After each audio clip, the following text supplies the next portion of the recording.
Fall is almost here, and I've been wanting to make a big, cozy porch sign for years.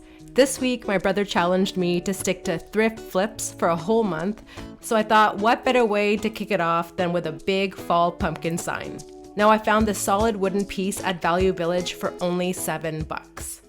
After grabbing it, I headed to the dollar store to get some inspiration to check out their fall sign section. So I decided to take a picture of them for inspiration for later on. Now back at home, I cleaned the sign with a few Lysol wipes and then I just let it dry. And then I turned the sign around to clean the backside, and then I found the price tag. So while I was peeling it away, I actually saw the original retail price for this sign, which was $30. So buying it secondhand at the thrift store was a huge steal for only $7.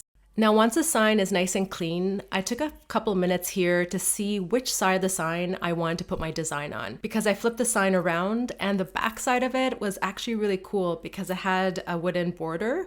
But then I flipped it to the other side and I really love that molding at the front. It kind of looks like a kitchen cabinet. So I decided to put my design on the front.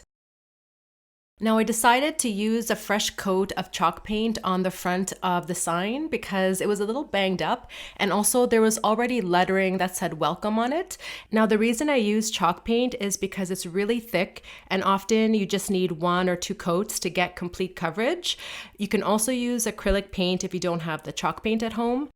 You might just need multiple layers with the acrylic paint to get full coverage. A little tip here is if you're doing multiple coats, you can actually put your paintbrush in a Ziplock bag and then seal it shut so that the paint doesn't dry on your brush. Now, while my chalk paint was drying on my sign, I hopped on over to my laptop. So a little part of my artistic process is I like to plan things out first on an application called Canva. But with me, I always design like 3 or 4 different versions and I go into analysis paralysis. So I messaged my artist friend, Kim Hamilton, over at Silver Heights Creative, and I sent her all of my pictures and she helped me pick the final design, which is the off-centered Hello Fall with the sunflower and the pumpkins. Now, since this design is rather large, it's going to go on a 1 foot by 3 foot panel. I had to print it out on multiple papers, and for that I used a free version of Adobe Acrobat online, and then I just cut them all out and I pieced them together kind of like a puzzle. And then what I did was I added carbon paper at the back of all the designs and even the lettering, and then I taped them to where I wanted them on my panel. And then basically what you do is you trace all the designs, and then when you take that carbon paper and design off, you should have a beautiful stencil ready to paint.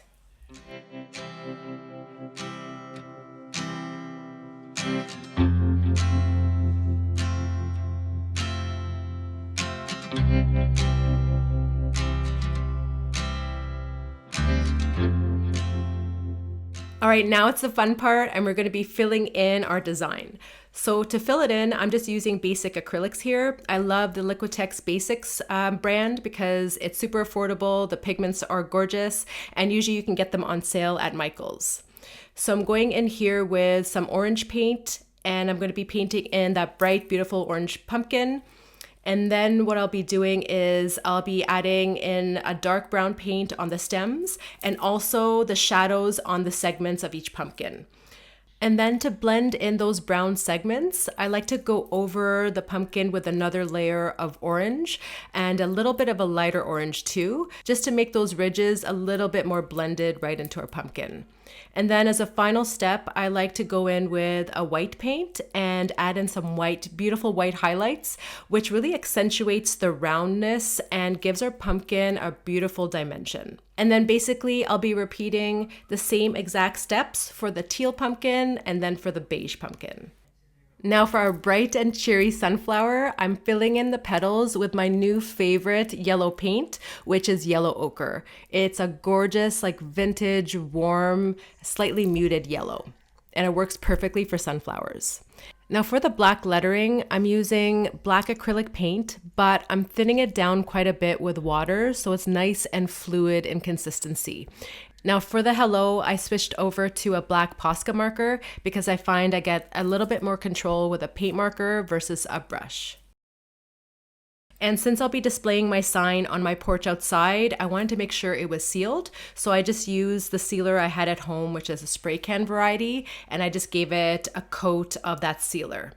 And then my most favorite part is I brought out my scarecrow couple, which I bought a few years ago, and it's one of my most favorite parts of my fall decor, and I think they love this new sign. Thank you so much for watching, and as always, lots of peace, love, and color your way.